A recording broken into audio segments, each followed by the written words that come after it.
శుభోదయం. Global బెతేనియా Calvary ministry తరపున ఈ ఉదయకాల సమయంలో మరొకసారి మీ అందరితో కూడా కలుసుకుని దేవుని యొక్క పరిశుద్ధమైన మాటలు ధ్యానించటకును దేవుడు నాకు ఇచ్చిన మధురమైన అవకాశమును బట్టి నేను దేవునికి ప్రత్యేకమైన వందనాలు తెలియజేసుకుంటున్నాను. ఈరోజు కూడా పరిశుద్ధమైన వేద గ్రంథంలో నుండి మరి ఒక చక్కటి మాటను చదువుకుందాం. సంఖ్యాకాండము 12వ అధ్యాయము 7వ వచనాన్ని నేను చదువుతున్నాను. దయచేసి గమనించండి. సంఖ్యాకాండము 12వ అధ్యాయము 7వ వచనము. అతడు నా ఇల్లంతటిలో నమ్మకమైన వాడు, దేవునికి స్తోత్రం కలుగునుగాక. అవును ప్రియులారా, మోషే దేవుని ఇల్లంతటిలో కూడా నమ్మకమైనటువంటి వాడు. దేవుడే మోషే గురించి సాక్ష్యమిస్తున్నటువంటి మాట ఇది. ఎందుకు అంటే తనకు అప్పగింపబడినటువంటి బాధ్యతలను నెరవేర్చడంలో మోషే ఎన్నడూ కూడా ఆలస్యం చేయలేదు. దేవుడు తనకు అప్పగించినటువంటి పనిని నెరవేర్చడానికి రాత్రింబవళ్ళు నిర్విరామంగా నమ్మకంగా పనిచేశాడు. తన ప్రజలకు దేవుని ధర్మశాస్త్రాన్ని ఇవ్వటానికి 40 రాత్రులు పగళ్ళు నిద్రాహారాలు మాని ఒంటరిగా దేవుని యొక్క సన్నిధిలో ప్రార్థించినటువంటి గొప్ప వ్యక్తి మోషే గారు. మోషే తన సొంత మహిమను వెనుక తెలియదు, తన్ను తాను గొప్పవాడు కూడా చేసుకోలేదు. తాను ఏం చేసినా కూడా, ఏది అడిగినా కూడా అది దేవుని మహిమార్థకరమై కలుగుట కోసమే చేసుకున్నాడు. నిజమైనటువంటి ప్రవక్త దైవజనుని యొక్క లక్షణాలు మోషేలో కనబడుతూ ఉంటున్నాయి ప్రియులారా. అరణ్య మార్గంలో ఇజ్రాయేల్ ప్రజలు అపనమ్మకమును బట్టి, అవిధేయతను బట్టి వారిని బొత్తిగా నశింపచేస్తానని దేవుడు 2 సార్లు మోషేతో మాట్లాడి ఉన్నాడు.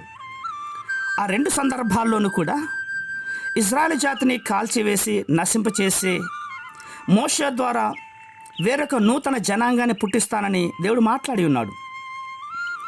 అవును, అదే పరిస్థితిని ఈనాటి సేవకులకు ఎదుర్కొంటే గనక ఏం చేసేవాళ్ళు?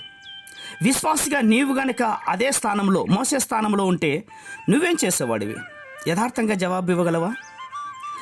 లోపల సంబరపడుతూ ప్రభువా నీ చిత్తము జరిగించునుగాక అనేవాడు కదూ. ప్రియులారా గమనించండి, మోషే అలా ఒప్పుకోలేదు. ఇశ్రాయేలు జాతిని నశింపచేయటానికి వీల్లేదన్నాడు. అదేవిధంగా ఇశ్రాయేలు రక్షణ కోసం తన ప్రాణాన్ని అడ్డుగా చేసి ప్రార్థించాడు కూడా. ప్రభువా నీవు ఇశ్రాయేళ్ల పాపాన్ని పరిహరించుతావా, లేదా ఒకవేళ నీవు వారి పాపాలను పరిహరించకపోతే గనక నీ జీవ గ్రంథంలో నుండి నా పేరు తీసేయ్ అని గొప్పగా ప్రార్థన చేసిన వ్యక్తి మోషే గారు.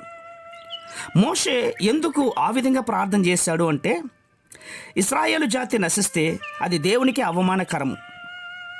వారి దేవుడు వారిని కానానుకు చేర్చలేక అరణ్య మార్గంలోనే వారిని నశింపు చేశాడని ఐగుప్తులు చెప్పుకుంటారనే భయం, అదే మోషేకి కలిగినటువంటిది. దేవునికి అవమానకరం రాకూడదు, దేవుని యొక్క నామం మహిమపరచబడాలి అని మోషే ఎప్పుడు కూడా అనుకుంటూ ఉంటేవాడు, ప్రార్థన చేస్తూ ఉంటేవాడు, ప్రార్థనలో మెలకుగా ఉన్నటువంటి వ్యక్తి ప్రియులారా. ఐగుప్తులు యెహోవా నామాన్ని అపహాస్యం చేస్తారేమోనన్న తలంపు రాగానే గజగజ వణికిపోయాడు మోషే. అటువంటి దినం చూసే కంటే కూడా తాను నశించిపోవటమే మేలని తీర్మానం చేసుకున్నాడు మోషే. అవును, అన్యజనులు యెహోవా నామాన్ని దూషించగా వినటం కంటే కూడా తాను చచ్చిపోవడమే మంచిదనుకున్నాడు మోషే తన దేవునిలో అంతగా లీనమైపోయాడు కాబట్టి తన దేవునికి ఏమాత్రం అవమానం జరిగినా సహించలేనంతగా దేవుణ్ణి ప్రేమించాడు మోషేని విమర్శించిన వారి మీద దేవుని కోపం రగులుకున్నదంటే మీకు ఆశ్చర్యకరంగా ఉందా? నాకేం ఆశ్చర్యకరంగా లేదు. కారణం దేవుడు వారి పక్షాన ఉన్నాడు కాబట్టి. పరిశుద్ధమైన మా ప్రియ పరలోకపు తండ్రి, నిజమే నాయన, మీ పక్షాన మేము ఉంటే గనక మా పక్షాన నిత్యము మీరు ఉండి యుద్ధం చేస్తారని నమ్ముచున్నాను. ఈరోజు భారత్ పాక్ మధ్యలో జరుగుతున్నటువంటి యుద్ధం కూడా ప్రభావం మీకు విరుద్ధంగా ఉన్నట్లయితే దయతో మా అపరాధములను మన్నించి 2 దేశాల మధ్యలో సహవాసమును ప్రేమను సమకూర్చండి, గొప్ప కార్యించండి. అట్టి కృప మీరు దయచేస్తున్నందుకే స్తోత్రాలు అర్పించుకుంటూ చిన్న ప్రార్థనను మా రక్షకుని యేసయ్య బట్టి అడిగి వేడుకొని పొందుతున్నాం మా తండ్రి. ఆమేన్, ఆమేన్, ఆమేన్.